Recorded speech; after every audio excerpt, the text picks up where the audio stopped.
អនុញ្ញាតជម្រាបសួរបងប្អូនទាំងអស់គ្នាម្ដងទៀតយើងជួបគ្នាម្ដងទៀតនៅក្នុងវីដេអូនេះដើម្បីបន្តនៅមេរៀន chapter 3 របស់យើង digraphs ដែលជាមេរៀនចិញ្ចនាផ្សំសំឡេងតែមួយប៉ុន្តែមុនពេលបន្តយើងរំលឹកនៅមេរៀនចាស់ដែលយើងបានសិក្សា3មេរៀនគឺទី1គឺ ng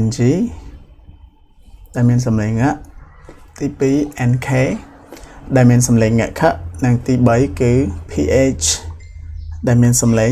f អញ្ចឹងយើងបន្តនៅមេរៀនរបស់យើង unit 10ដែលភាសាមុនយើងរៀន ph f ឥឡូវបូកបញ្ចូលថែមមួយទៀត ph f ដដែល or អញ្ចឹង f អញ្ចឹងអានេះវាស្មើទៅនឹងអក្សរ fr ណានេះអក្សរ f តោះយើងអនុវត្តអស់គ្នា ph f or f a មាន e គឺស្រៈ a fre s e ស fre និងស phrase ពាក្យទី2 ph សំឡេង f or f a នេះគឺស្រៈ a ដដែល fre s សំឡេងស a នេះគឺស្រៈ o ស o សនិងលសអញ្ចឹង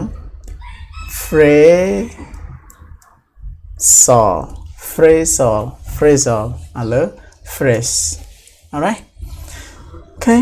មេរៀន ph or សំឡេង f មានតែប៉ុណ្នេះយើងបន្តទៅ unit 11 digraphs ចិញ្ចនាផ្សំ qu សំឡេងខ្វតអនុវត្តទាំងអស់គ្នា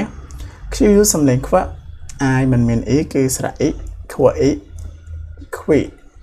z សំឡេង z ខ្វីនិង z quiz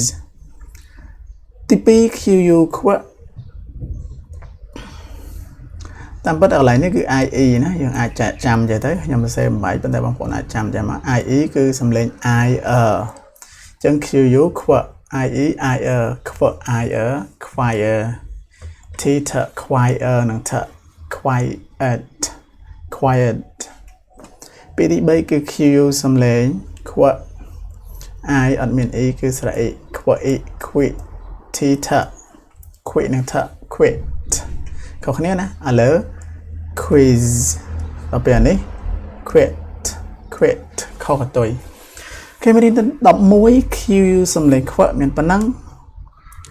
យើងតទៅមេរៀនទី12គឺ s ch សំឡេងស្ក3ហ្នឹងគឺស្កហ្មងភាគច្រើនមាននៅខាងដើមពាក្យណាចាអញ្ចឹង s ch អូខ្ញុំតាមពិតសេយើងសរសេរបំបែកក៏បានដែរអានេះស s ch នេះគឺខសខស្កឃើញទេឬក៏យើងអាន sch ស្កតែម្ដងក៏បានដែរ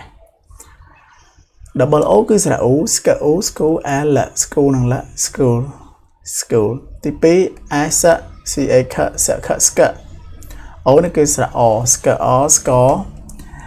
l a r a ចឹង score la ទី2 sh សំឡេង sh i អត់ e គឺស្រៈ e sh e she p សំឡេង p she និង p ship ចឹង scholarship ឃើញខ្ញុំបំបែកមួយឲ្យបងប្អូនរៀនអានណាមានភាពងាយស្រួលណា scholarship alright ទី3 i សំឡេងស c h សំឡេងខសខស្ក e ស្រៈ e ចឹង ske d the u នេះ u the u dual